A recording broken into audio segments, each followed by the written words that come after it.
Hello everyone. मैंने एक series start किया है कि यूपीएससी का टोटल जो 10 इयर्स की पीओक्यू है वो एवरी पीओक्यू मैंने एनालिसिस करूँगी, देन उसका शॉर्ट नोट से उसको रिवाइज भी कर लूँगी और उसको एनालिसिस करके जो इम्पोर्टेंट टॉपिक है वो इम्पोर्टेंट टॉपिक को मैंने डिटेल से उसको डिस्कस भी कर लूँगी। तो ऐसे करके मैंने एक सीरीज़ स्टार्ट हो गया है और वो 20 जनवरी विदिन 20 जनवरी में कंप्लीट कर दूंगी एवरी सब्जेक्ट। सो ऐसे ही टारगेट लेके मैं चल रही हूँ अभी। और that's most important to analysis POQ and then उसका पीओक्यू का शॉर्ट नोट से रिवाइज करना जो लेज़र टाइम में भी हो सकती है। सो पहली बात तो ये देखो, पहले मैंने पिछली क्लास में ये एनालिसिस कर दिया था। ओके, इस यहाँ पर 1 2 3 3 प्रीलिम्स और प्रीलिम्स की पीओक्यू और 1 मेंस के पीओक्यू है। सो देन उसके 7 टॉपिक्स हैं। ओके, मैंने इस तक पहले क्लास में कर दिया था, फिर से रिकैप कर लेती हूँ, रिकॉल कर लेती हूँ मिनिमम टाइम में। ओके, सो देखो, पहली बात तो एक क्वेश्चन देखो कि एक साउथ हेमिस्फीयर और north hemisphere western is stronger and persistent. South hemisphere में क्यों, क्वेश्चन यह था कि क्यों परसिस्टेंट और स्ट्रॉन्गर है, क्योंकि कोरिस फोर्स यहाँ पर इंक्रीज है इसलिए नहीं, बिल्कुल भी नहीं, और लैंड यहाँ पर डिक्रीज है इसलिए स्ट्रॉन्गर और परसिस्टेंट है। ये क्वेश्चन था। And then second question, jet aircraft fly होते हैं very easily and smoothly, why. Lower stratosphere में क्यों वेरी इजीली स्मूथली होता है। ऑप्शन 1 और 2 था, कौन सी करेक्ट है वही बताना था कि यहाँ पर क्लाउड्स बिल्कुल भी नहीं है, वाटर वेपर बिल्कुल भी नहीं है, वर्टिकल विंड भी नहीं है, तो इसलिए लोअर स्ट्रेटोस्फीयर में इजीली फ्लाई और स्मूथली फ्लाई होती है। नेक्स्ट क्वेश्चन कोरिस फोर्स को लेके, तो कोरिस फोर्स इंक्रीज होता है बिकॉज क्यों इंक्रीज होता है। ओके, तो वही पूछा है क्योंकि विंड वेलोसिटी इंक्रीज होता है, विंड का वेलोसिटी अगर इंक्रीज हो जाएगा तो कोरिस फोर्स भी इंक्रीज हो जाएगा। और अगर मैक्सिमम होगा कोरिस फोर्स मैक्सिमम होगा पोल में। ओके, पोल में कोरिस फोर्स मैक्सिमम होगा और मिनिमम होगा इक्वेटर में। डन, मिनिमम होगा equator, it maximum at the pole and it is absent at the equator. कौन सी करेक्ट है वही बताना था यहाँ पर। Correct option C, that's mean 1 और 2। सो हम पीओक्यू से भी कंटेंट रेडी कर सकते हैं, इसलिए answer writing is very very very very important जैसा होता है। ऐसे ही पीओक्यू को एनालिसिस करके उसका प्रैक्टिस करना वो भी इम्पोर्टेंट होता है। इसलिए हम लॉट्स ऑफ पीओक्यू के साथ लॉट्स ऑफ एमसीक्यू भी एनालिसिस करेंगे। Okay, lots of MCQ analysis करो, वो स्टार्ट कर दूँगी। अगर क्लाइमेटोलॉजी में अभी कर रहा हूँ तो क्लाइमेटोलॉजी जब इंट हो जाएगा तो स्टार्ट कर दूँगी। ओके, नेक्स्ट क्वेश्चन यहाँ पर मेंस का है। मेंस में क्या बोला कि what is the temperature inversions and what to understand by it and how it's affected how it's affected in weather and how it's affected in habitat। 5 marks की question था। ओके, सो 7 टॉपिक हम देखेंगे, temperature inversion, dome effect, pollution dome effect, heat dome effect, and then air pressure and pressure belts, winds which factor affecting their movement, and then type of winds, what type of winds, and then planetary wind और ट्राइसेलुलर meridional circulation क्या है वो देखेंगे। सो पहली बात तो ये यहाँ पर देखते हो, ये टेम्परेचर इन्वर्शन क्या है। Temperature inversion that's mean inversion. So normally क्या होता है कि अगर ट्रोपोस्फीयर में हाइट इंक्रीज करोगे तो टेम्परेचर क्या होगा, डिक्रीज हो जाएगा, in normal general phenomena.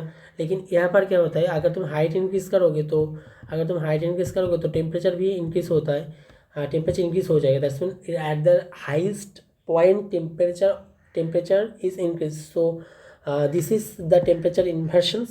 Okay, this is the temperature inversion. और एक बात, लैप्स रेट्स क्या है, लैप्स होगा, दैट्स मीन अगर हाइट इंक्रीज़ करोगे तो टेम्परेचर डिक्रीज हो जाएगा नहीं। यही इसको लैप्स रेट बोलते हैं कि जितना हाइट इंक्रीज होने से जितना टेम्परेचर का चेंज होती है उसको लैप्स रेट बोलते हैं। वो lapse rate normal lapse rate जो होते हैं वो नॉर्मल लैप्स रेट का अगर इन्वर्स होगा, नॉर्मल लैप्स रेट का अगर इन्वर्स हो जाएगा तो उसके बाद में बोले कि inversion of normal lapse rate. And what is the पहली बात तो ये टेम्परेचर इन्वर्शन क्या है, देन कंडीशन क्या है, उसका मीन मोस्ट कॉमनली सीन क्या होता है और इम्पैक्ट क्या होता है, पॉजिटिव इम्पैक्ट और नेगेटिव इम्पैक्ट। सो कंडीशन में क्या रहा, कंडीशन में रहा कि एयर जो होते हैं वो क्लेम एंड क्लियर होना चाहिए। और night that's mean night long night होना चाहिए। लॉन्ग नाइट होगा तो रिफ्लेक्टिविटी बहुत ज़्यादा होगा, रिफ्लेक्टिविटी बहुत ज़्यादा होगा तो एल्बेडो इंक्रीज हो जाएगा, तो टेम्परेचर रिफ्लेक्शन ज़्यादा होगा तो ऑटोमेटिकली टेम्परेचर ग्राउंड लेवल का जो टेम्परेचर है वो टेम्परेचर क्या होगा, डिक्रीज हो जाएगा। ओके, और अपर हाइट में टेम्परेचर क्या होगा, इंक्रीज हो जाएगा। तो इसका बात बोला, और एक बात बोला कि वर्टिकल और हॉरिजॉन्टल एनीथिंग एटमॉस्फेयर के मिक्सिंग जो है एटमॉस्फेयर के मिक्सिंग नहीं हो पाएगा तब भी एक प्रॉब्लम आएगा। एटमॉस्फेयर के मिक्सिंग जो होता है वो एटमॉस्फेयर के मिक्सिंग नहीं हो पाएगा तब भी एक प्रॉब्लम। और जियोग्राफिकल फीचर्स दैट्स मीन तुम कोस्टल एरिया से कितना दूर हो और कोस्टल एरिया से कितना तुम डेजर्ट एरिया में हो और हिल एरिया में हो और गंगेटिक प्लान में हो, कहाँ पर हो, उसके जियोग्राफिकल फीचर्स के ऊपर डिपेंड करके भी टेम्परेचर इन्वर्शन होती है। Okay, then most commonly seen at the frontal formations. Okay, क्या यहाँ पर क्या मोस्ट कॉमनली सीन होता है, मोस्ट कॉमनली सीन होता है frontal formations. Frontal formation that's mean frontly formation होती है इजीली, दैट्स मीन दिल्ली में फ्रंटल फॉर्मेशन होती है। और देन विंटर सेशन में स्पेशली दिल्ली में टेम्परेचर इन्वर्शन नोटिस होता है, इसलिए विंटर सेशन की बात बोली। Then mountain and valleys, in mountain and valley में इजीली यहाँ पर नोटिस होता है क्योंकि वैली में mountain is the contribute to generate the temperature inversions. Okay, so impact, what is the positive and what is the negative? Positive impact is it's protects the plants by frost and negatively dome effect, pollution dome effect, heat dome effect नहीं, sorry, pollution dome effect में pollution dominate करती है और reduce कर देती है visibility, क्योंकि Frost produce होता है तो विजिबिलिटी रिड्यूस हो जाएगा। और अगर ग्राउंड लेवल का टेम्परेचर बहुत रिड्यूस दैट्स मीन मिनिमम होगा, जितना टेम्परेचर मिनिमम होगा उतना ही better condition for create disease and pest. So this is the positive और नेगेटिव इम्पैक्ट। ओके, देन हम देखेंगे pollution dome effect. What is the pollution dome effect? Pollution dome effect is, okay, pollution dome effect क्या होते हैं, pollution डोम effect. सो एक डोम create होगा okay, डोम create होगी, specially winter session में होती है, और सन से जो सनलाइट आती है उसका वार्मथ इज लेस। सो पहली बात तो ये। देन और एक बात स्पेशली जो विंड जो होना चाहिए, विंड क्लैम होना चाहिए, दैट्स मीन कोई विंड का ज़्यादा मूवमेंट नहीं होगा। And inversion and temperature inversion that's result poor quality that's mean pollution more polluted. So क्या होगा, विंटर सेशन में स्काई में सन भी मिनिमम टाइम तक रहेगा और देन क्या होगा, सप्लाई करेगा और लेस वार्मथ हीट सप्लाई कर देगा। अगर ऐसा सिचुएशन होगा तब देन क्या होगा, एक अपर हाइट पर, ओके, एक अपर हाइट पर क्या होगा, warm years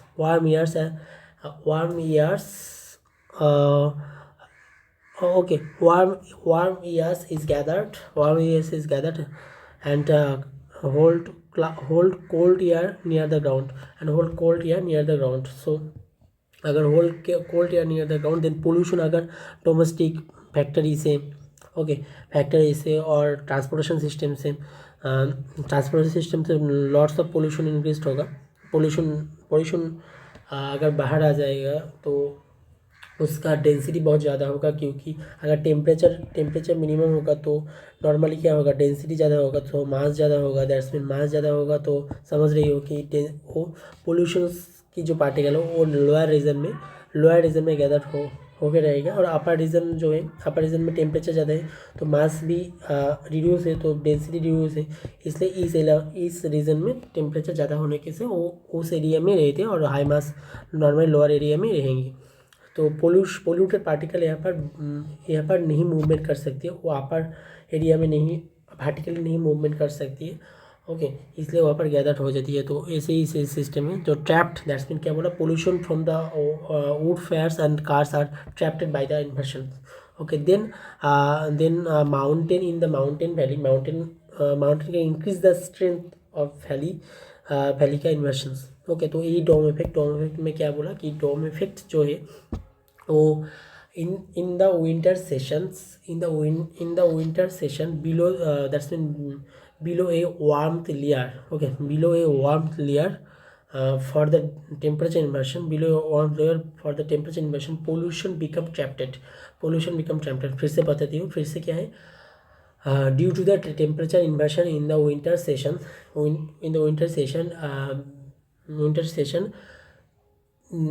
below a warmth layers pollution become trapped, is called the pollution dome effect. Okay, dome or cap, who is stagnant, or dome of caps of stagnant air that prevent the vertical dispersion of pollutant. Who is prevent the vertical dispersion of pollutant. Okay, particle dispersion of the pollutant. And then हो गया। Okay, then क्या बताना चाहिए कि then in the near the ground level cold air is present, so ground also become cool. So यही बात बोला। और टेम्परेचर इन्वर्शन का क्या रोल है, टेम्परेचर इन्वर्शन का रोल जो है प्रिवेंट करती है vertical mixing of the atmosphere. यही जो मैंने अभी इतना मिनिमम टाइम में बता दिया, वही यहाँ पर बोली कि prevent the vertical mixing of the atmosphere, who is prevent the vertical mixing of the atmosphere. Okay, exacerbated. What is the consequences? That's mean what is the consequences? That's mean consequence, especially increased lots of consequence here, because lots of pollutions gathered in the lower level. So in this affected area, okay, in this affected area, increase the concentration of the pollutant. Okay, is the concentration which result the poor air quality and health hazards. Health hazard में especially health hazard में especially जो आएगा तो वो respiratory problem create होगा, और cardiovascular issue create होगा, other health complication आएगा। तो तुम खुद में सोचो कि कैसे मिटिगेशन होगा इस प्रॉब्लम को। इस प्रॉब्लम को तुम कैसे मिटिगेशन करोगे। इस प्रॉब्लम को मिटिगेशन करने की तो बेस्ट तरीका है, ओके, इस प्रॉब्लम को मिटिगेशन करने की बेस्ट तरीका है और रिड्यूस करना पड़ेगा इमिशन को। जो इमिशन और पोल्यूटेंट जो होती है, पहली बात तो ये पोल्यूटेंट को रिड्यूस करना पड़ेगा। और पोल्यूटेंट को जब तुम रिड्यूस कर दोगे तो देन पब्लिक अवेयरनेस जनरेट करना पड़ेगा, और एवरीडे टेस्टिंग करना पड़ेगा। ओके, एवरीडे टेस्टिंग करना पड़ेगा, एयर क्वालिटी मॉनिटरिंग करना पड़ेगा। ओके, एयर क्वालिटी मॉनिटरिंग करना पड़ेगा। Then forecasting the system, that's mean हम digitally we can get informations. Okay, digitally we can get informations of everyday air quality index. So we will aware. Okay, we'll aware about our environment. So that will help to change our behaviors. Okay, that will help to change our behaviors. तो behavior change होगा तो air quality index done, ऐसे करके mitigation हो पाएगा। तो pollution dome effect होगा। Pollution dome effect जो heat dome effect, sorry difference है, heat dome effect summer session में आती है। हीट डोम इफेक्ट जो होती है और समर सेशन में स्पेशली क्रिएट होती है।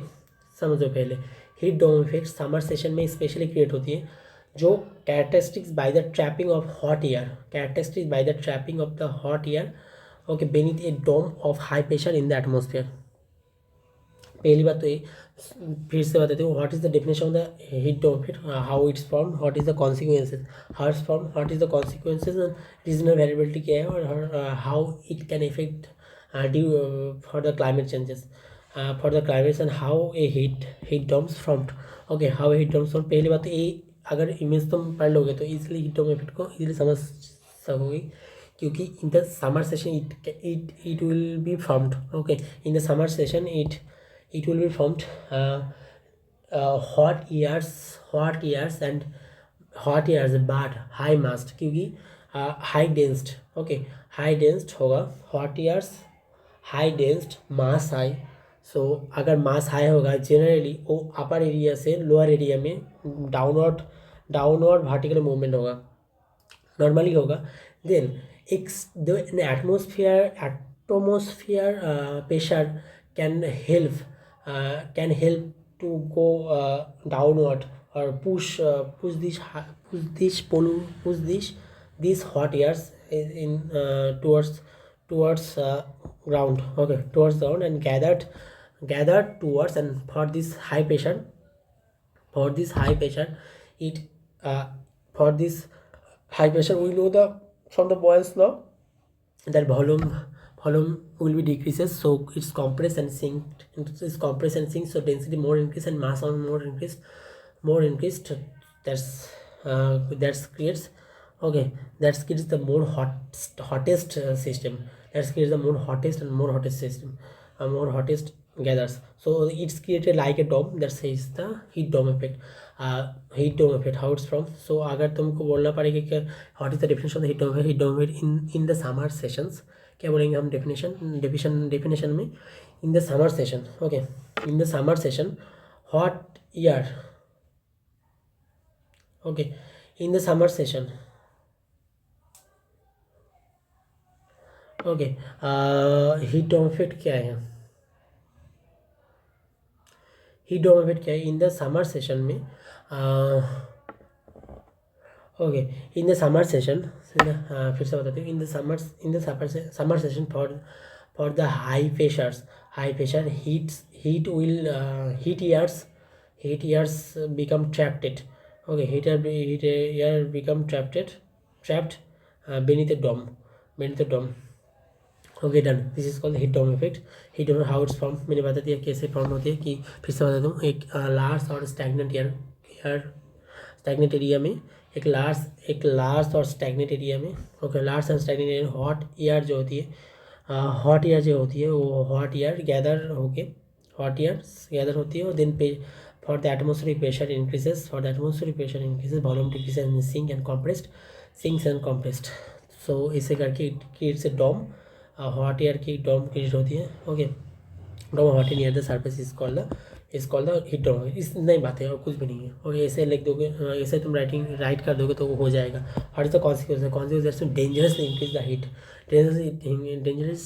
द हीट और टेम्परेचर्स और heat waves and heat related illness and also creates the heat related illness. Impact on agriculture infrastructure. How damage the quality of agriculture products. Okay, damage the quality of agriculture products and vegetables. Leaf of vegetables also become damaged. And infrastructure, because temperature increases, volume also increases according to Charles law. Then volume increases, so weaken infrastructure creating here. So and also energy demanded, because every object, every man, every human and every animals to survive their life necessity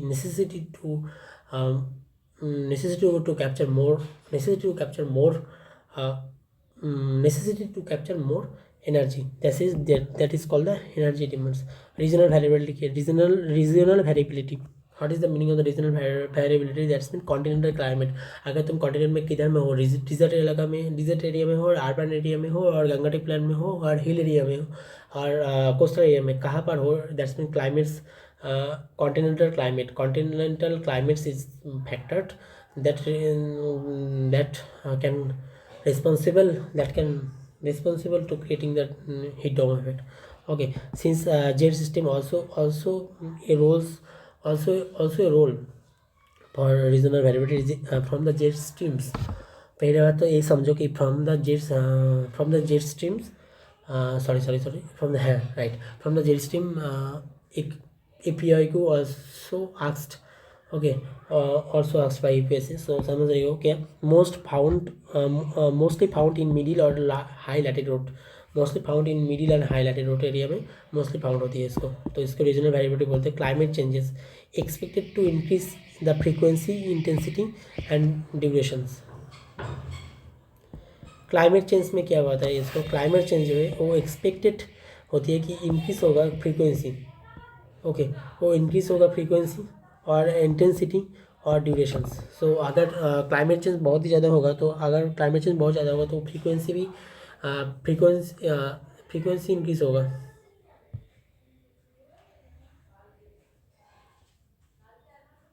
okay, heat dome effect frequency भी increase होगा और climate change भी expect कर सकते हैं कि climate change increase the frequency increase intensity, उसको heat dome effect intensity बहुत ज़्यादा होगा और ड्यूरेशन दैट्स मीन बहुत टाइम तक भी रहेगा यहाँ पर।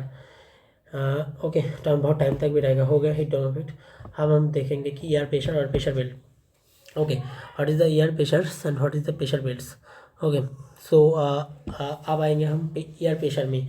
तो how air pressure what is, पहली बात तो ए पे 1 मिनट प्रेशर का डेफिनेशन क्या है। प्रेशर का definition force by area, force by per unit area में। अगर पर यूनिट एरिया में जितना तुम फोर्स डालोगे, पर यूनिट एरिया में जितना तुम फोर्स डालोगे तो उसको ही प्रेशर बोलती है। तो यहाँ पर कैसे तुम डेफिनेशन बोलोगे। मैंने अगर एक एयर की कॉलम ले ली, ओके, एयर की कॉलम ले ली एक साइड तक, ओके, पर यूनिट एरिया में उस कॉलम में जितना भी एयर है उसका मास की जो रेशियो है उसको बोलती है एयर प्रेशर। हो गया एयर प्रेशर। अगर तुमको बोले एयर प्रेशर मैक्सिमम कहाँ पर है, एयर प्रेशर कॉन्टिनेंट ओशन में, तो तुमको बोलना पड़ेगा कि ये सी लेवल में एयर प्रेशर बहुत मैक्सिमम हो। तो हम मेज़र भी करते हैं सी लेवल में ये मेज़र करती है air pressure. Okay, high temperature result हमको पहले ही पता था कि अगर टेम्परेचर ज़्यादा होगा, ओके, सो टेम्परेचर ज़्यादा होगा तो वहाँ पर प्रेशर लो होगा। टेम्परेचर ज़्यादा होगा तो प्रेशर क्या होगा, लो होगा। तुम पहले ही समझो, अगर टेम्परेचर ज़्यादा होगा ना, पहली बात तो टेम्परेचर अगर ज़्यादा होगा तो तुमको समझना चाहिए कि वहाँ पर मास और डेंसिटी दोनों ही मिनिमम होगा। तो मास और डेंसिटी मिनिमम होगा तो प्रेशर क्या होगा, ऑलवेज रिड्यूस भी होगा ना। तो टेम्परेचर ज़्यादा होगा तो प्रेशर रिड्यूस होगा, टेम्परेचर रिड्यूस होगा तो प्रेशर ज़्यादा होगा। तो that's the basic natural phenomena. Okay, that's the basic natural phenomena. तो इसके बारे में ही बोला है यहाँ पर। और line joining places with equal, हाँ, पहली बात तो मैंने आइसोथर्म पढ़ा था। आइसोथर्म क्या है, line joining places of the earth where temperature is constant, that's temperature is uniform, is called the isotherms. Here are isobars, line joining places of the earth where temperature is where temperature नहीं, temperature replace करेगा temperature नहीं, pressure, where pressure is normal, that's called isobars. Okay, that's called isobars। Equal pressure, that's called isobars. हो गया।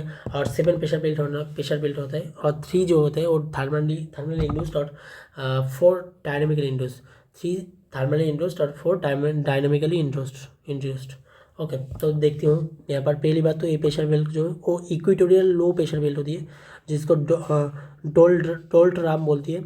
Equatorial pressure belt, then सब tropical high pressure belt और सब tropical high pressure belt, horse latitude बोलते हैं इसको। Then आएगा सब पोलर लो प्रेशर बेल्ट, सब पोलर लो प्रेशर बेल्ट और high pressure belt that's mean polar high pressure belt. 1 2 3 4 5 6 7 okay. 3 thermally induced, 4 dynamically induced. पहली बात तो एक कैसे इसको हम समझेंगे। पहली बात वो देखो, पहली बात तो ये यहाँ पर लो प्रेशर होता है अगर टेम्परेचर ज़्यादा होगा। इक्वेटर में टेम्परेचर ज़्यादा होती है, ओके, टेम्परेचर ज़्यादा इसमें प्रेशर लो। तो टेम्परेचर ज़्यादा प्रेशर लो तो वो सिचुएशन में मिनिमम मास की एयर होती है तो वो अपवर्ड डायरेक्शन में मूव करती है। अपवर्ड डायरेक्शन में वर्टिकल मूवमेंट होती है। देन वो वहाँ पर फ्रीज होके टेम्परेचर डिक्रीज होके हाई मास में ट्रांसफ़र होती है और हाई मास में ट्रांसफ़र होके उसका मूवमेंट जो होती है वो पोलर में होती है। ओके, मूवमेंट जो होती है वो पोलर में होती है। देन जब 30 डिग्री लैटिट्यूड में आती है, ओके, देन 30 डिग्री लैटिट्यूड में जब आती है तो वो 30 डिग्री लैटिट्यूड पर यहाँ पर क्या होती है, यहाँ पर टेम्परेचर मिनिमम है। टेम्परेचर मिनिमम होकर प्रेशर क्या होगा, ज़्यादा होगा ना। तो प्रेशर ज़्यादा होगा तो यहाँ पर लो प्रेशर होगा तो समझो यहाँ पर लो प्रेशर और यहाँ पर हाई प्रेशर रहेगा, तो लो प्रेशर से हाई प्रेशर तक, हाई प्रेशर में इजीली, लो प्रेशर से हाई प्रेशर में easily airs particle downward movement start हो जाएगा। तो ओके समझ लो। तो यहाँ पर हाई प्रेशर और यहाँ पर लो प्रेशर, तो देन यहाँ इस डायरेक्शन में, ओके देन इस डायरेक्शन में प्रेशर स्टार्ट, एयर की मूवमेंट होगा। ओके देन यहाँ पर क्या हुआ, एक सर्किल क्रिएट हुआ कि नहीं। इस सर्किल को क्या बोलते हैं, इस सर्किल को बोलते हैं ट्रॉपिकल, इस सर्किल को बोलते हैं topical cell, tropical cell that's Hadley cell. Okay topical cell और हार्टले सेल बोलती है इस सर्किल को। अब देन क्या आएगा, देन यहाँ पर देखो, ओके इस डायरेक्शन में जाएगा, और यहाँ पर देखो, यहाँ पर भी टेम्परेचर मिनिमम है तो प्रेशर हाई है, तो यहाँ पर भी एयर मूवमेंट होगा, हाई प्रेशर से लो प्रेशर तक प्रेशर में एयर की मूवमेंट होगी, देन एयर की मूवमेंट होगी तो होगा, तो लो प्रेशर, ओके हाई यहाँ पर टेम्परेचर ज़्यादा होगा तो प्रेशर क्या होगा, लो होगा, तो हाई प्रेशर से लो प्रेशर में आएगा। देन यहाँ पर भी पार्टिकल अपर डायरेक्शन में मूवमेंट होने में स्टार्ट कर देगी, क्योंकि मास मिनिमम है। अगर मास मिनिमम है तो लो मास अपर डायरेक्शन में, दैट्स मीन पार्टिकली अपवर्ड में मूवमेंट स्टार्ट कर देगी। देन फिर से इस डायरेक्शन में आएगी, ओके इस डायरेक्शन में आएगी, और यहाँ पर टेम्परेचर बहुत ही मिनिमम है तो प्रेशर बहुत ही हाई है, दैट्स मीन लो प्रेशर से हाई प्रेशर में मूवमेंट स्टार्ट होगी। ओके मूवमेंट स्टार्ट होगी, सो ऐसी सिस्टम चलती है, और यहाँ पर सिस्टम इस डायरेक्शन में यहाँ पर चलती है, डन लो प्रेशर से हाई प्रेशर तक, सो इस डायरेक्शन में चलती है। तो इस सर्कल जो बोलते हैं ना, इस सर्कल को बोलते हैं, इस सर्कल को बोलते हैं कि सब ट्रॉपिकल हाई प्रेशर, नहीं इस सर्कल बोल के mid latitude cell, that's mean Ferrel cell. Okay mid latitude cell और फेरेंस सेल, इस सर्कल को mid latitude Ferrel cell, done. तो यहाँ पर जेट स्ट्रीम क्रिएट होती है, तो यहाँ पर क्या क्रिएट होती है, यहाँ पर जेट स्ट्रीम क्रिएट होती है। ओके तो style polar stylish, prevailing stylish, यहाँ पर ट्रेड विंड आएगा, इसको भी ट्रेड विंड बोलती है। एक का प्रिवेलिंग वेस्टर्लिस और पोलर वेस्टर्लिस, ट्रॉपिकल कैनन, यहाँ पर ट्रॉपिकल कैप्रिकॉर्न क्रिएट होगा। Okay done. देन देखो पहली बात तो ये समझो, अर्थ किस डायरेक्शन से किस डायरेक्शन में आएगा। देखो पहली बात तो ये कि यहाँ पर की जो प्रेशर बेल्ट समझ में आ गया, पोलर लो pressure belt, high low pressure belt हो गया। अब और एक चीज़ देखना पड़ेगा कि कोल्ड स्पोर्ट्स के लिए किस डायरेक्शन में एक्चुअल डायरेक्शन होती है। तो देखो यहाँ पर टेम्परेचर है, that's mean temperature low, that's mean pressure high, pressure low, temperature high that's mean pressure low. Okay pressure low, so इस सब ट्रॉपिकल में क्या होगा, टेम्परेचर लो प्रेशर हाई, तो हाई प्रेशर से लो प्रेशर तक, low pressure में ही high pressure से low pressure में ही क्या होगा, विंड जाएगा। पहली बात तो ये ओके। इस बार डायरेक्शन लेफ्ट डायरेक्शन में क्यों आया, डायरेक्शन लेफ्ट में क्यों आया ये जानना जरूरी है। ओके डायरेक्शन लेफ्ट में क्यों आया, तो एक्चुअली अर्थ किस डायरेक्शन से किस डायरेक्शन में मूव करती है, वेस्ट टू ईस्ट, तो इस डायरेक्शन वेस्ट है और इस डायरेक्शन ईस्ट है, तो समझ रही हो वेस्ट टू ईस्ट में अर्थ मूव करती है। अगर अर्थ वेस्ट टू ईस्ट में मूव करेगा तो उस अर्थ में ही, ओके समझो, उस अर्थ में ही और जितना प्रोडक्ट है दैट्स मीन ईयर्स और अदर थिंग्स, तो उसका इनर्शिया किस डायरेक्शन में होगा, उसका इनर्शिया होगा उसका ऑपोजिट डायरेक्शन में। इसको समझना चाहिए। समझने के लिए समझो कि तुम एक कार में हो, ओके, और एक बास में हो, तो बास की मूवमेंट इस डायरेक्शन में चल रही है, नहीं 1 मिनट समझो। पहली बात, तुम इस बास में हो तो बास की डायरेक्शन इस मूवमेंट चल रही है, that's mean west to east में बास की मूवमेंट हो रही है। तो अगर बास की मूवमेंट वेस्ट में ईस्ट में होगा, तो अगर तुम पॉज करोगे दैट्स मीन इसको ब्रेक दोगे तो तुम्हारा मूवमेंट किस डायरेक्शन में होगा? बिल्कुल इस डायरेक्शन में होना चाहिए, है क्या नहीं? ओके, क्योंकि वो कौन सी इनर्शिया होगा उसका 1 मिनट फिजिक्स में ज़्यादा एंट्री होगा, फिजिक्स में नहीं एंट्री होना चाहिए। ओके, पहली बात तो ये समझो कि समझो कि एक कार चल रही है, उसका कार की डायरेक्शन इस डायरेक्शन में वो मूव करेगा। अब कार रेस्ट में है, तो कार अगर रेस्ट में होगा कार अगर रेस्ट में होगा तो क्या होगा? समझो पहले, कार अगर रेस्ट में होगा तो क्या होगा? तो कार की अगर मूवमेंट वेस्ट से ईस्ट में जाने लगे, सडनली जाने लगे, तो तुम किस डायरेक्शन में मूवमेंट करोगे? तुम बैकवर्ड डायरेक्शन में मूवमेंट करोगे। ओके, बैकवर्ड डायरेक्शन में मूवमेंट करोगे, ऐसी बात ओनली। दैट्स मीन अगर तुम्हारा इनर्शिया अगर नॉर्मली एक कार इस डायरेक्शन में जा रहा है, तुम सडनली किस डायरेक्शन में मूवमेंट करोगे? उसका अपोजिट डायरेक्शन में, वेस्ट से ईस्ट डायरेक्शन में। दैट्स मीन मेरी लेफ्ट डायरेक्शन में मूवमेंट होगा। ओके, मेरी लेफ्ट डायरेक्शन में मूवमेंट ईस्ट से वेस्ट। ओके, ईस्ट से वेस्ट। तो ऐसी बात है कि तुम यहाँ पर देखो ईस्ट से वेस्ट में मूवमेंट होने स्टार्ट कर देगा। ओके, क्योंकि यहाँ पर एयर कौन से, यहाँ पर देखो हाई प्रेशर से लो प्रेशर तक में जाएगा। दैट्स मीन इस डायरेक्शन। तो इस डायरेक्शन में अगर एयर की मूवमेंट इस डायरेक्शन में होगा, तो कोलिस फोर्स के लिए समझो, नॉर्मली इस डायरेक्शन में एयर की मूवमेंट हो रहा है। ओके, एयर की मूवमेंट इस डायरेक्शन में हो रहा है। सो अर्थ की मूवमेंट किस डायरेक्शन में हो रहा है? अर्थ की मूवमेंट इस डायरेक्शन में हो रहा है। ओके, तो अर्थ की मूवमेंट अगर इस डायरेक्शन में होगा तो इस डायरेक्शन में क्या होगा? इनर्शिया के लिए लेफ्ट में मूवमेंट स्टार्ट हो जाएगा। तो ऐसी बात फिर से यहाँ पर देखो, यहाँ पर एयर इस डायरेक्शन में आ रहा है। ओके, एयर इस डायरेक्शन में आ रहा है, अर्थ की डायरेक्शन इस डायरेक्शन है। दैट्स मीन उसके ऑपोजिट डायरेक्शन में एयर की डायरेक्शन चेंज हो जाएगा। दैट्स मीन लेफ्ट, याद रखना ऑलवेज लेफ्ट डायरेक्शन में चेंज होती है। डन।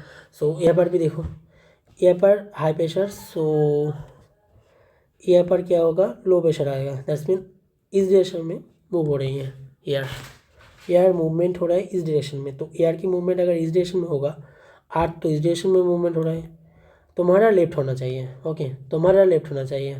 तुम्हारा लेफ्ट, अगर तुम यहाँ पर बैठोगे तो लेफ्ट ही आएगा। अब समझ लो कि सर अर्थ तो डायरेक्शन इस मूवमेंट में होना चाहिए ना, तो नहीं, तुम्हारा लेफ्ट में ही डायरेक्शन जो है उस डायरेक्शन में ही मूवमेंट होगा, क्योंकि हाई प्रेशर से लो प्रेशर में तुम्हारा एयर इस डायरेक्शन में आ रहा है। तो ओके, जब हम कोरिलेशन फोर्स पढ़ेंगे तो और भी डिटेल से इसको देखने की कोशिश करें। आप हमारा गेसिंग सिस्टम और हमारा जो प्रेजेंट लॉजिकल सिस्टम है, उस लॉजिकल सिस्टम को यूज़ करके जितना हो पाया मैंने बता दिया। देन इसके एक्सटेंट और भी जितना कॉन्सेप्ट है वो हम कोरिलेशन फोर्स जब पढ़ेंगे उस वहाँ पर देखेंगे। ओके, तो समझो, पहली बात तो लेफ्ट डायरेक्शन होना चाहिए, ये इस ब्रेन में डाल देना। डन हो गया।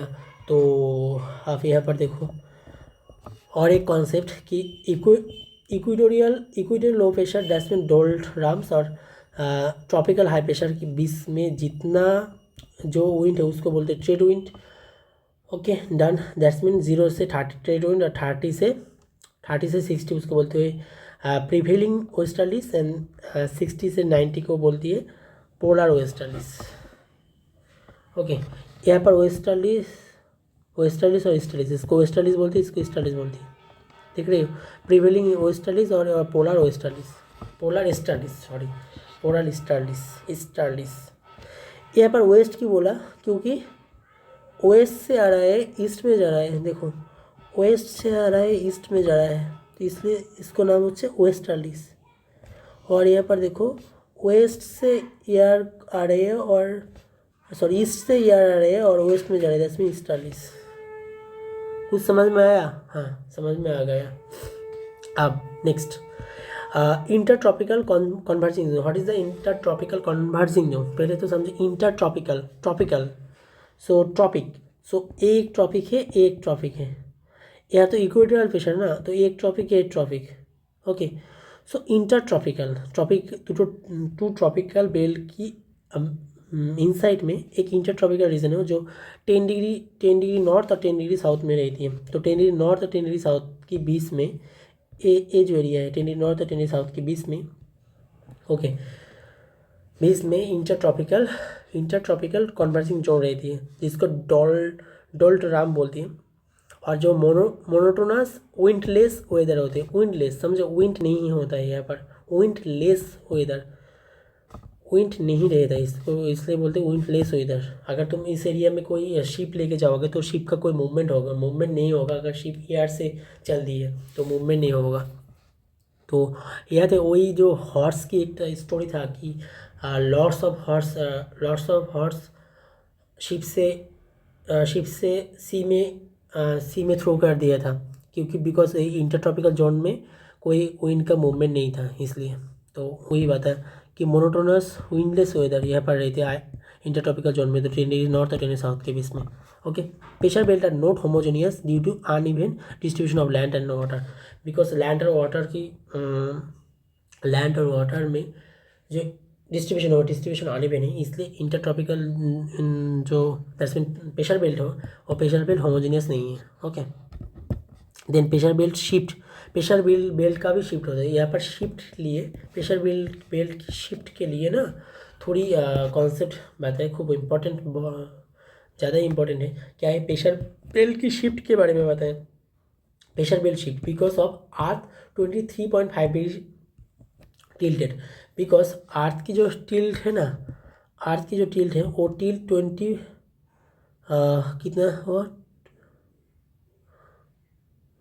23 आ गया, 23 देख रहे हो तुम। सो तो ऐसे अर्थ की जो टिल्टेशन है ना, वो टिल 23 डिग्री टिल्ट होती है अर्थ 23। सो 23.5 डिग्री इस प्रेशर बेल्ट को शिफ्ट होती है, क्योंकि shift because of earth 23.5 degree tilt, इसलिए the pressure belt shift approx 5 degree से 10 degree northward can be as high as 25 degree over India. India में 25 degree. When the sun shines vertically overhead the tropics of Cancer, tropic of जो 21 जून में होते tropic of Cancer बोलते हैं उस date को, 21 June. Okay, tropic of Cancer बोलते हैं approx 5 to 10 degree southward when sun shine vertically overhead on the tropic of Capricorn. Okay, tropic of Capricorn. तो पहली बात तो ये यहाँ पर दोनों तो ट्रॉपिक ऑफ कैप्रिकॉर्न देखेंगे बाद में। और एक बात यहाँ पर क्या कहा ट्रॉपिक ऑफ कैंसर। ओके, 21 जून को ट्रॉपिक ऑफ कैंसर बोलती है उसको, और ट्रॉपिक ऑफ कैप्रिकॉर्न 20 यहाँ पर दिसंबर नवंबर। सो ट्रॉपिक ऑफ कैंसर 21 जून को बोलती है, और ट्रॉपिक ऑफ कैप्रिकॉर्न भी रहती है। तो देखो, जब ट्रॉपिक ऑफ कैंसर में 21 जून में अगर सन साइन करती वर्टिकली ओवरहेडेड, दैट्स मीन उस एरिया में टोटली सन रहती है उस टाइम। और ट्रॉपिक ऑफ कैप्रिकॉर्न में भी सन रहती है जब साउथवर्ड में, तो नॉर्थवर्ड और साउथवर्ड। तो क्या बोला, pressure belt shift approx 5 degree to 10 degree northward किस टाइम पर, tropic of Cancer, that's mean summer season. Okay, northward में शिफ्ट होता है, प्रेशर बेल्ट शिफ्ट होते हैं अप्रोक्स 10 डिग्री से 5 डिग्री शिफ्ट होता है नॉर्थवर्ड में। Okay, done. Can be as higher 25 degree over India. हाँ, इंडिया में भी हुआ थी। तो when the sun shines particularly overhead on the tropic of Cancer and then approx 5 to 10 degree southward when the sun shines particularly overhead over the tropic of Capricorn में overhead करती है। हो गया। Then 10 seasonal climate fluctuations are caused by movement of the pressure belt. Seasonal climate fluctuations climate की जो fluctuation होती है, sessional climate fluctuation, that's mean winter session, summer session, winter session, summer session, that's mean sessional climate क्या हो रहा है, fluctuate हो रहा है क्या नहीं। तो सेशनली क्लाइमेट जब फ्लैक्चुएट हो रहा है तो उसका caused by the movement of the pressure belt, क्योंकि प्रेशर बेल्ट की मूवमेंट हो रहा है, और प्रेशर बेल्ट की मूवमेंट होने से ही सेशनल क्लाइमेट फ्लैक्चुएशन आ रही है। एक minute seasonal climate fluctuation are caused by movement of the pressure belt. Pressure belt की मूवमेंट हो रहा है 10 नॉर्थ और साउथ में।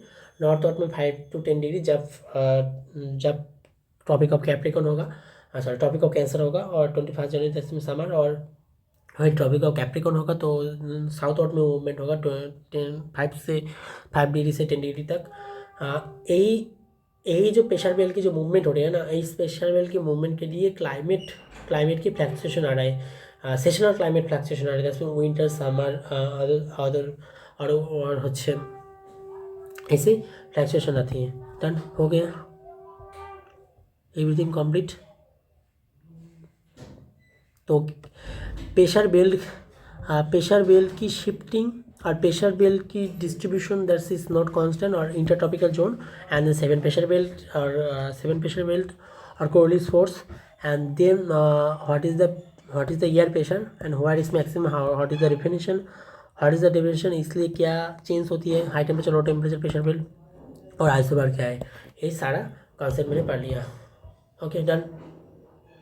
तो आप इतना ही टॉपिक यहाँ पर रिमेन है। देखो क्या टॉपिक है यहाँ पर। Wind factors affecting there movement, which factor is affecting their movement, 1 2 3। देखो एयर मूवमेंट जो होती है, कौन फैक्टर मूवमेंट को, कौन फैक्टर है जो एयर की मूवमेंट के लिए रिस्पॉन्सिबल हो। तो एक pressure gradient, frictional forces and Coriolis forces, frictional forces and Coriolis forces आ गया बाबुआ, दैट्स मीन प्रेशर ग्रेडियंट। याद रखना फिजिक्स का एक कॉन्सेप्ट है, gradient that's mean dv by D x, I mean pressure बोला ना, तो dp by D x, I mean pressure को जब तुम कुछ लेंथ से डिवाइड कर दोगे तो उसको ग्रेडियंट बोलती हैं। तो प्रेशर ग्रेडियंट की बात बोली यहाँ पर। Pressure gradient, direction and speed bracket में दे दिया, both the speed and direction of the wind movement. क्या बोला प्रेशर ग्रेडियंट में, क्या बोला, both the speed and the direction, speed और डायरेक्शन ऑफ विंड, दोनों रिस्पॉन्सिबल है। आप समझ में आया? ओके देखो समझो क्या बोला यहाँ पर। Pressure gradient that's mean direction, pressure gradient की डायरेक्शन और स्पीड। तो प्रेशर ग्रेडियंट की डायरेक्शन और स्पीड के ऊपर डिपेंड करती है। कैसे? अगर उसका डायरेक्शन तुम चेंज कर दोगे ना, डायरेक्शन अगर वेस्ट से ईस्ट में होगा, वेस्ट से ईस्ट में डायरेक्शन होगा, ओके, तो विंड का डायरेक्शन चेंज हो गया। अगर विंड देन ईस्ट से वेस्ट में डायरेक्शन हो गया तो फिर भी डायरेक्शन चेंज हो जाएगा ना, इसके बारे में बोला यहाँ पर। Okay done. सो इसके बारे में बोला। एंड स्पीड, अगर बहुत ज़्यादा स्पीड में विंड का मूवमेंट होगा, then also it can be affected. अगर बहुत मिनिमम स्पीड में विंड का मूवमेंट होगा तो also it can be affected. तो हो गया। Okay done. Then frictional forces. What is the frictional forces? Frictions, direction and speed. यहाँ पर भी डायरेक्शन और speed, direction opposite to its movement. हाँ, फ्रिक्शन का डायरेक्शन के किन डायरेक्शन में, फिजिक्स में अगर तुम फोर्स यहाँ इस डायरेक्शन में प्रोवाइड करोगे, एनी फोर्स तुम अगर इस डायरेक्शन प्रोवाइड करोगे, देन फ्रिक्शन का फोर्स है वो उस डायरेक्शन में होगा, और तुम अगर एक्सटर्नल फोर्स इस डायरेक्शन में दोगे तो फ्रिक्शनल फोर्स इस डायरेक्शन में होगा, तो इसका डायरेक्शन भी मैटर करते हैं, इसका स्पीड भी मैटर, जितना ज़्यादा स्पीड होगा फ्रिक्शनल फोर्स उतना भी ज़्यादा होगा, तो प्रोपोर्शनल होती है। तो तुम अगर लैंड कॉन्टिनेंटल लैंड के ऊपर में कॉन्टिनेंटल लैंड के ऊपर में विंड फ्लो करोगे, अगर विंड का फ्लो होगा कॉन्टिनेंटल लैंड के ऊपर में विंड फ्लो होगा ना, तो वहाँ पर बहुत ज़्यादा रिस्ट्रिक्शंस, आई मीन बहुत ज़्यादा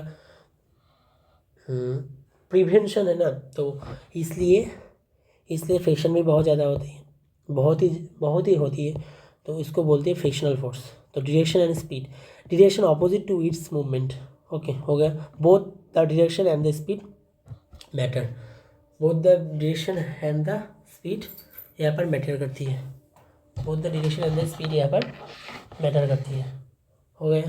देन कोऑर्डिनेट फोर्स, अभी कोऑर्डिनेट फोर्स मैंने बताया, कोऑर्डिनेट फोर्स में बताया, तो देखती हूँ क्या क्या बात बोलती है। अफेक्टेड ओनली द ऑब्जेक्ट्स और entitled moving on the surface of the earth, affects only the object, अच्छा that's mean coordinate only direction, यहाँ पर ओनली डायरेक्शन की बात बोली और पर डायरेक्शन स्पीड दोनों ही बोली, तो कोऑर्डिनेट फोर्स और डायरेक्शन की बात बोली, अफेक्ट्स ओनली द ऑब्जेक्ट्स और entitled moving on the surface of the earth, only the directions and magnitude of deflections depend upon the speed of wind, magnitude of deflection, that's mean यहाँ पर क्या बोला, अगर speed बहुत ज़्यादा होगा, okay अगर स्पीड बहुत ज़्यादा होगा तो डायरेक्शन भी बहुत ज़्यादा चेंज हो जाएगा, तो स्पीड के ऊपर डिपेंड करेगा direction. Done, right in the northern hemisphere और left in the southern hemisphere, मैंने लेफ्ट को याद रखा क्योंकि जब इस डायरेक्शन में जाओगे तो हम यहाँ पर अगर बैठ जाए तो मेरा फ्रंटल इस डायरेक्शन में होगा तो मेरा लेफ्ट इस डायरेक्शन में होगा, अगर विंड इस डायरेक्शन में आएगा तो अगर मैं यहाँ पर बैठ जाऊँ और फ्रंटल मेरा इस साउथ में होगा तो मेरा लेफ्ट इस डायरेक्शन में होगा, इसलिए मैंने लेफ्ट याद रखने का बोला था। वही अगर तुम अगर तुम्हारा फ्रंटल अगर इस डायरेक्शन में रखोगे तो तुम्हारा फ्रंटल अगर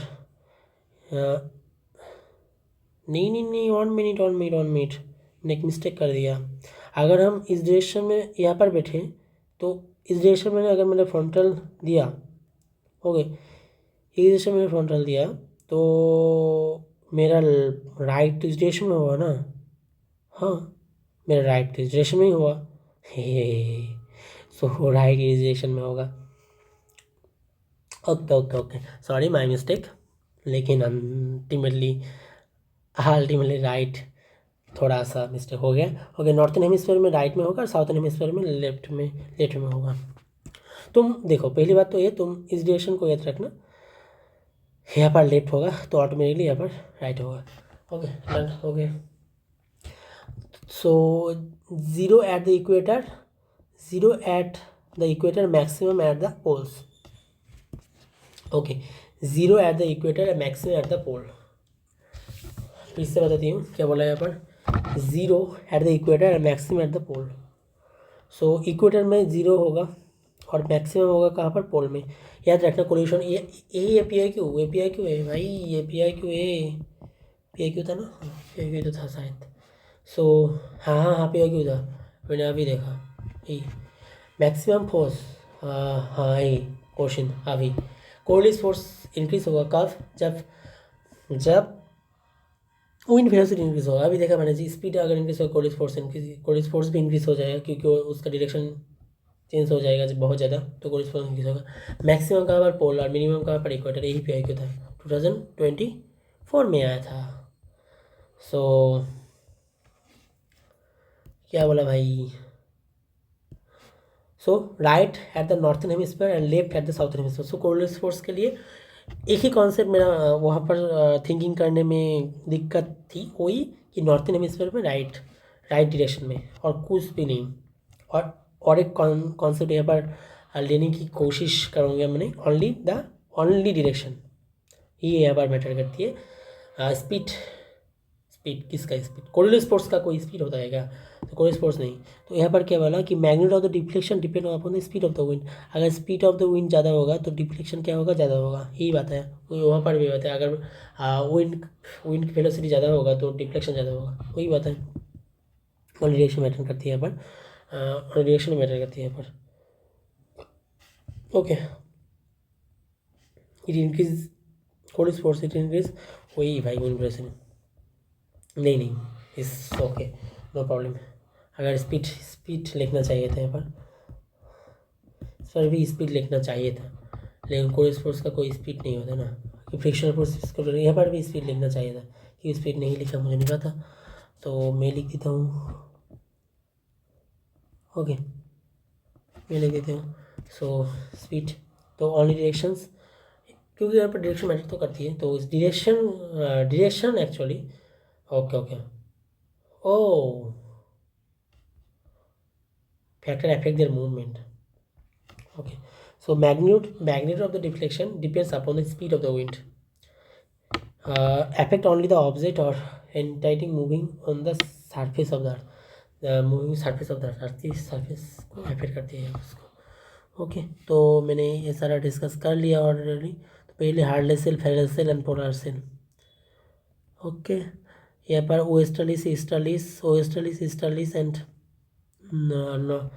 trade wind and trade wind, north trade wind and south trade wind।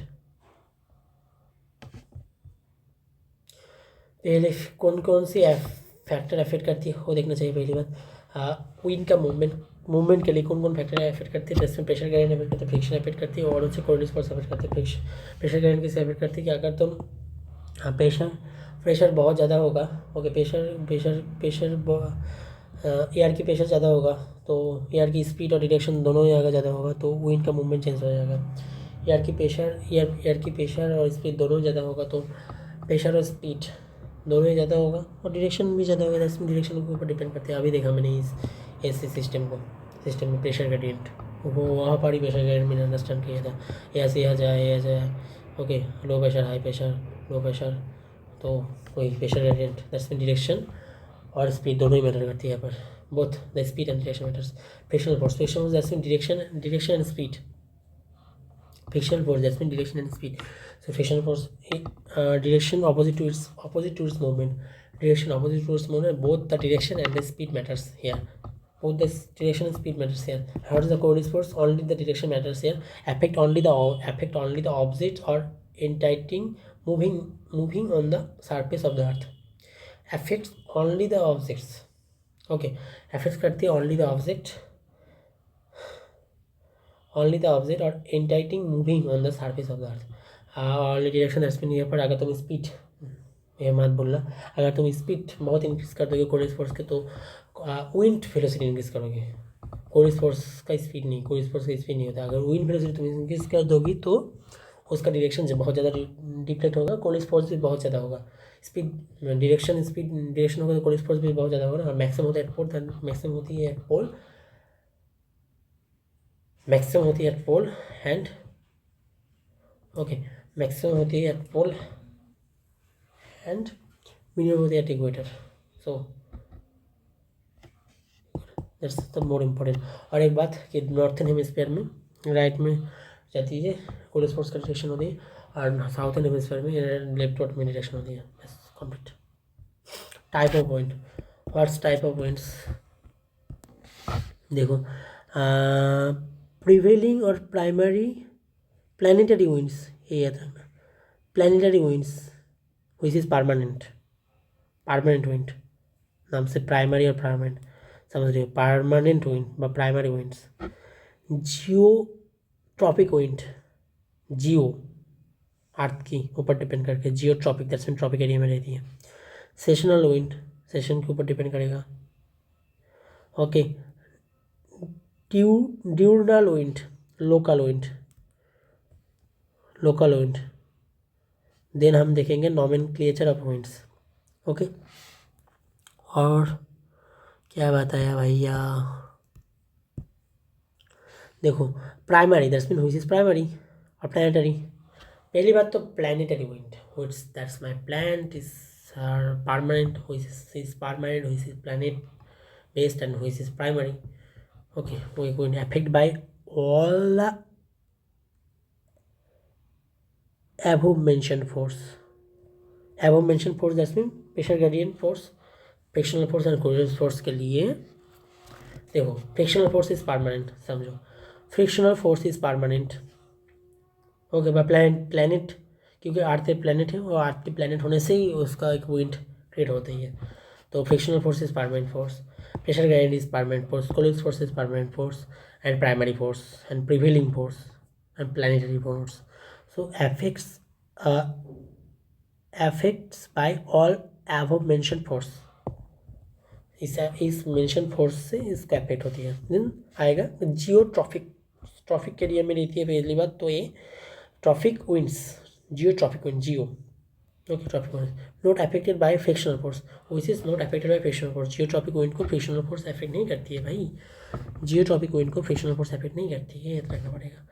और seasonal force, seasonal winds. So अगर विंटर जियोट्रॉपिक विंड को फ्रिक्शनल फोर्स अफेक्ट नहीं करती.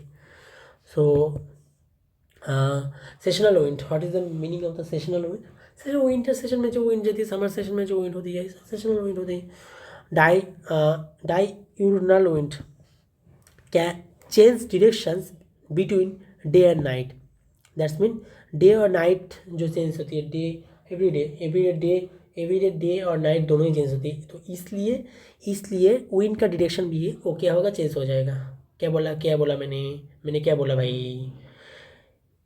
That's regular phenomena which is day और night always can be changeable.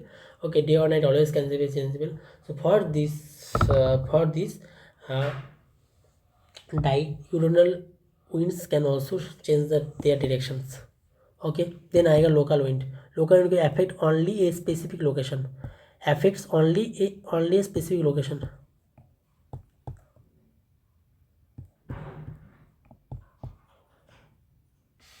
Okay, पहली बात तो type of winds में क्या बोला?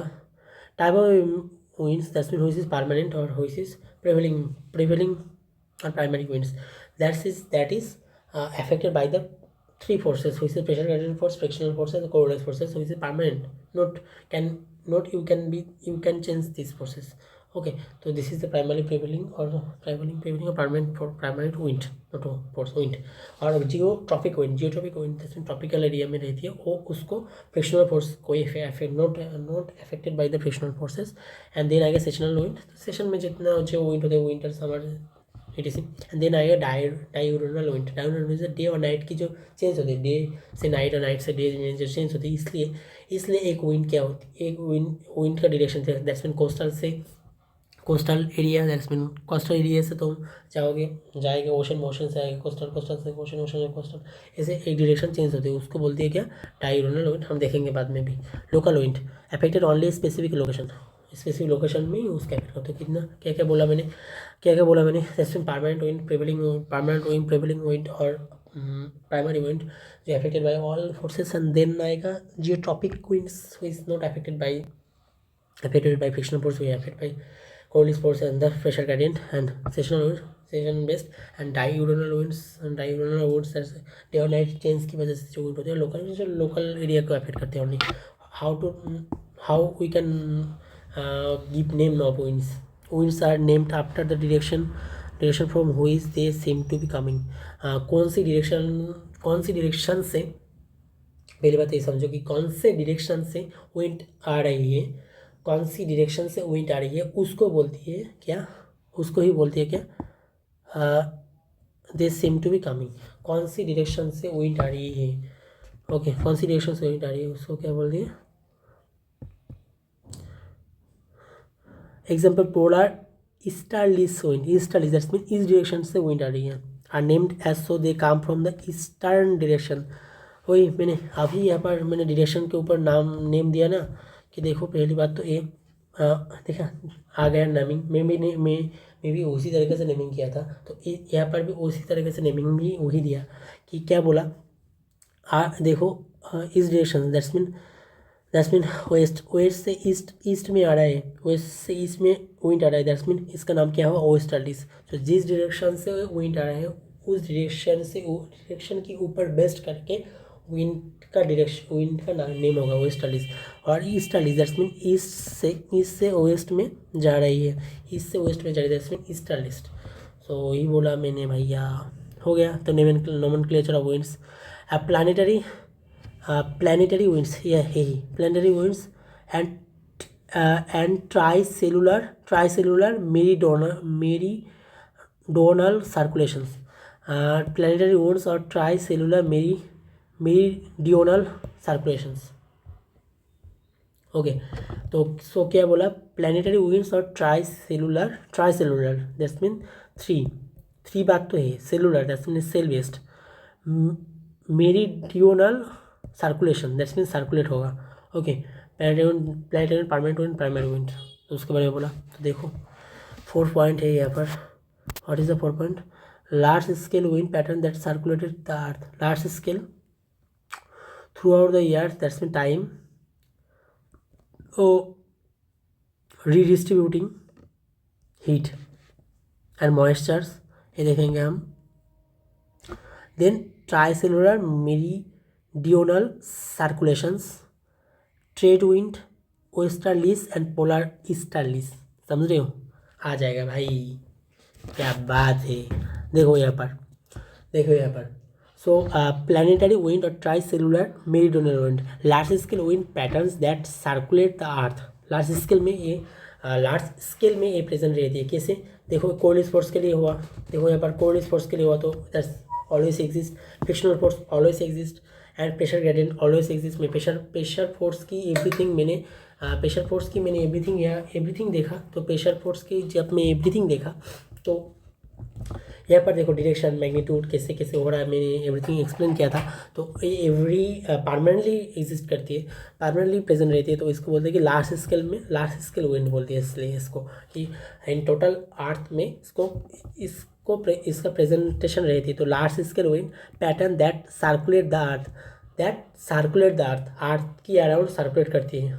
ओके, हो गया। थ्रू आउट द ईयर, ऐसा नहीं कि एक स्पेशल सेशन में नहीं होगा, सेशन में होगा, ऐसा बिल्कुल नहीं, थ्रू आउट द ईयर होगा। और then crucial role in redistributing heat. तो दैट्स मीन प्लानिटरी विंड का जो रोल तुम देखोगे, सो प्लानिटरी विंड का जब तुम रोल देखना चाहोगे तो वो रोल क्या हो, और redistributing heat and moistures across the planet. तो प्लैनेट को नॉर्थ से साउथ में हीट को रिडिस्ट्रीब्यूशन करेगा। हम देखेंगे जब ओशन करंट देखेंगे, वहाँ पर भी कुछ तो कंट्रीब्यूशन रहेगा। और तो ऐसे ही हम अभी देखेंगे ट्रेड विंड देखेंगे, वेस्टर्लीज देखेंगे, पोलर ईस्टर्लीज देखेंगे। तो रिडिस्ट्रीब्यूशन ऑफ हीट इसकी यही रिस्पॉन्सिबल होती है कि प्लानिटरी विंड्स ही रिस्पॉन्सिबल होते हैं। समझो, फोकस करो। प्लानिटरी विंड्स ही क्या रिस्पॉन्सिबल होती है, ट्रेड विंड को हीट को रिडिस्ट्रीब्यूशन करके और मॉइस्चर को रिडिस्ट्रीब्यूशन करके। दैट्स मीन क्या रिडिस्ट्रीब्यूशन करती है, हीट और मॉइस्चर रिडिस्ट्रीब्यूट करती है अक्रॉस द प्लैनेट, हीट और मॉइस्चर्स। सो ट्रेड विंड क्या है? ट्रेड विंड जो होते हैं वो easterly wind that blow from subtropical high pressure belt towards the equator in both hemisphere, and from the subtropical high pressure belt towards the subpolar low pressure region in both hemisphere. समझो पहली trade wind पहली बात तो सुनो। Trade wind कहाँ पर देखा मैंने? इक्वेटर से सब ट्रॉपिकल जो बेल्ट था, इक्वेटर बेल्ट और सब ट्रॉपिकल बेल्ट की बीच में मैंने ट्रेड विंड देखा था। और वेस्टर्लीज कहाँ पर देखा मैंने? सब पोलर बेल्ट और सब ट्रॉपिकल बेल्ट के अंदर में वेस्टर्लीज देखा, और पोलर बेल्ट और सब पोलर बेल्ट के अंदर में पोलर ईस्टर्लीज देखा। पहली बात तो ये मेरा लोकेशन हो गया। तो यहाँ पर क्या लिखा है, easterly winds that blow from the sub tropical high pressure belt towards the equator in the both hemisphere. हाँ यार, इतना सी बात, डायरेक्शन दिया ओनली, मैंने लोकेशन मैंने बता दिया। अब डायरेक्शन कैसे बताऊंगा, डायरेक्शन कैसा होगा, easterly wind, okay, easterly wind that blow from the sub tropical high pressure belt towards the equator in the both hemisphere, towards the equator. देखो यहाँ पर क्या पर देखो, हाँ यहाँ पर सब ट्रॉपिकल से इक्वेटर में आएगा। सो ऐसा है ना, इसका डायरेक्शन क्या होगा, सब ट्रॉपिकल से इक्वेटर में आएगा, बोथ हेमिस्फीयर में, सिंपल। वेस्टर्लिस का डायरेक्शन कहाँ पर होगा, वेस्टर्लिस का डायरेक्शन होगा सब ट्रॉपिकल से सब पोलर बेल्ट में आएगा, सब पोलर बेल्ट में आएगा। वेस्टर्ली डायरेक्शन बोलते हैं इसको, फ्रॉम सब ट्रॉपिकल हाई प्रेशर बेल्ट, हो प्रेशर बेल्ट बोले क्या, सब tropical high pressure belt towards the sub polar low pressure belt में आएगा, ओके, बोथ हेमिस्फीयर में। ओके, देन आगे पोलर वेस्टर्लिस पोलर से सब ट्रॉपिकल, यहाँ पर क्या होगा, यहाँ पर होगा हाई प्रेशर पोलर बेल्ट से low pressure, okay, low pressure सब पोलर बेल्ट में आएगा। तो हो गया पोलर वेस्टर्लिस का, ओनली डायरेक्शन दिया, लोकेशन में बता दिया, डायरेक्शन बता दिया, और क्या चाहिए भाई। तो इस विंड ही रिस्पॉन्सिबल होती है डिस्ट्रीब्यूशन करने की हीट और मॉइस्चर को across the planet. It's very very very easy. अब देन आएगा 4 ट्राइसेलुलर मेरीडियोनल सर्कुलेशन और ट्राइसेल सर्कुलेशन पैटर्न। ट्राइसेल, ओके, हार्डले सेल, ने अभी यहाँ पर सेल देखा ना, 3 सेल देखा, Hadley cell, Ferrel cell and polar cell, उस सेल की बात ही बोला, ट्राई 3 मेरीडियोनल सर्कुलेशन। क्योंकि सर्कुलेशन क्यों बताया, क्योंकि यहाँ पर क्या हो रहा, सर्कुलेशन हो रहा है, क्या हो रहा है यहाँ पर, सर्कुलेशन हो रहा है। मैंने सर्कुलेशन कैसे हुआ, कैसे उसको क्रिएट हुआ, वो मैंने सब कुछ बता दिया, तो हो गया। सो पहली Hadley cell, then Ferrel cell, okay, then Ferrel cell and then polar cell, और उसका इंपॉर्टेंस क्या है, ओके। तो 3 देखेंगे, from the equator to about 30 degree latitude. अरे यार, इतना ओनली लोकेशन दिया हार्डले सेल का, ओके। और Ferrel cell mid latitude cell बोलती है उसको, हाँ, मिड लैटिट्यूड सेल भी बोलती है उसको, हार्डले सेल को नहीं, सॉरी, फेरल सेल को। Opposite direction toward the Hadley cell, हाँ, हार्डले सेल का ऑपोजिट डायरेक्शन है, less well defined than the other cell, well defined ज़्यादा नहीं होते हार्ड फेरल सेल को। और polar cell smallest in the tricellular circulation, that's mean Hadley cell, Ferrel cell और polar cell की compare करना पड़ेगा मुझको, देन एवरी क्वेश्चन सॉल्व हो जाएगा, ओके। पोलर सेल जो स्मॉलेस्ट है ट्राई सेलुलर सर्कुलेशन में, extending from around 60 degree latitude to polar, okay. Importance का रेगुलेटिंग ग्लोबल क्लाइमेट, वो global climate and weather pattern को रेगुलेटिंग करती है, उसको रेगुलेटिंग करती है, ग्लोबल क्लाइमेट, ग्लोबल की जो क्लाइमेट होती है और वेदर की जो पैटर्न है उसको क्या करते हैं, रेगुलेट करती है।